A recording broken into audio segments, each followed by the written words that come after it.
Anong ganap sa mundo ng showbiz? Sa YouTube vlog ng celebrity doctor na si Ivy Teo, isiniwalat ni Judy Ann Santos na wala sa plano niya noon ang pakasal o patali sa sinumang lalaki. Aniya ay hindi raw niya pinangarap na patali kahit kanino, dahil may takot siya pagdating sa pakikipagrelasyon. Galing kasi siya sa isang broken home at maagang naghiwalay ang kanyang mga magulang. Pati ang sister niya raw ay dumaan sa failed relationship kaya ayaw niyang magaya siya sa mga ito. Wala akong planong mag-asawa. My mother had a failed relationship with my dad. My sister had a failed relationship as well. And I had friends na medyo hindi maganda ang mga experience nila sa mga asawa nila. Kaya feeling ko hindi kailangan ng asawa. Pahayag niya. Katunayan ay ang gusto lang daw niya noon para makumpleto siya ay magkaroon ng anak. I prayed to have a baby at 26. It doesn't matter on how. Lord blessed me with Johan at the age of 26. Ani Juday. Gayunpaman ay nagbago raw ang kanyang pananaw nang makilala niya ang kanyang mister na si Ryan Agoncillo na pinakasalan niya noong 2009. Sa ngayon ay may 3 ng anak sina Juday at Ryan. Sina Johan, Lucho at Luna. Ano sa palagay niyo? Swerte naman ni Juday at mabait at responsableng asawa si Ryan.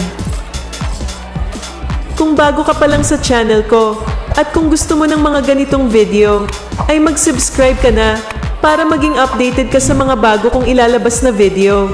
At kung meron kang gustong i-promote, PM is the key. Anong ganap sa mundo ng showbiz? Nagbigay ng kanyang reaksyon si Julie Ann San Jose sa netizen na nagsasabing mas magaling pa umano siya umarte sa batikang aktres na si Judy Ann Santos. Sa isang tweet, ikinumpara si Julie Ann kay Judy Ann Santos. Ayon sa netizen, magaling pa raw umakting si Julie Ann kaysa kay Juday. Grabe, walang sinabi si Judy Ann Santos kay Julie Ann San Jose. Si Juday magaling lang lumuha pero hindi nakakadala. Sabi ng isang Twitter user, bagay na hindi sinang-ayunan ni Julie Ann. Ayon kasi sa kanya, walang katotohanan ang sinabi ng naturang netizen. Marami pa raw siyang kakaining bigas para malampasan niya ang galing ni Juday. Hello po, hindi po totoo ito. I look up to Miss Judy Ann. Isa po siya sa pinakahinahangaan at pinapanood ko simula bata pa ako. At marami pa po akong kakaining bigas. Itigil na po natin ito. Salamat, sabi ni Julie Ann. Anong masasabi mo sa balitang ito? Anong ganap sa mundo ng showbiz? Ibinuking ni Vice ganda na dating pinag-awayan ng miyembro ng Street Boys na sina Vong Navarro at Jong Hilario si Judy Ann Santos. Sabay kasing nanligaw sina Vong at Jong kay Juday. Sa isang episode ng It's Showtime, inasar ni Vice ang dalawang co-host. Ikinukwento kasi ni Vong na ang kanyang ama ang kanyang idolo. Inasar naman ito ni Vice at sinabing tila naiiyak ang dancer host. Mabilis nang tumululuha mo parang Judy Ann.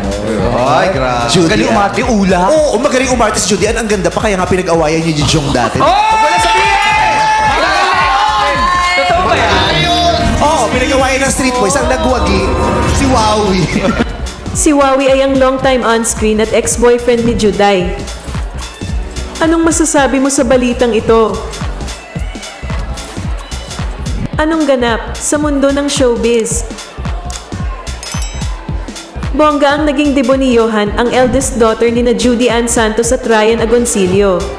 Ang grande kasi ang naging 18th birthday party ni Johan, na ginanap lang naman sa Green Sun Hotel sa Makati noong November 19.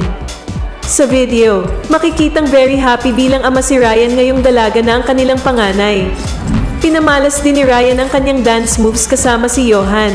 Pero ang talagang agaw pansin ay ang naging dance showdown ni na Juday at Johan, na talagang humataw sa sikat na TikTok dance challenge. November 7 talaga ang birthday ni Johan.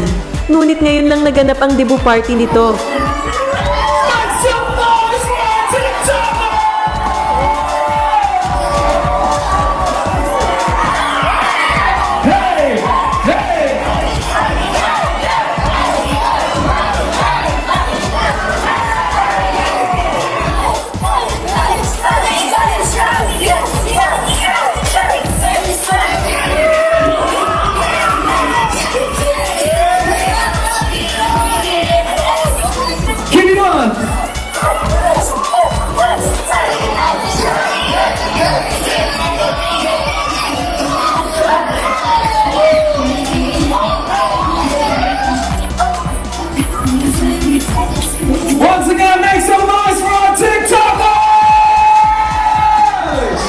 masasabi mo sa balitang ito?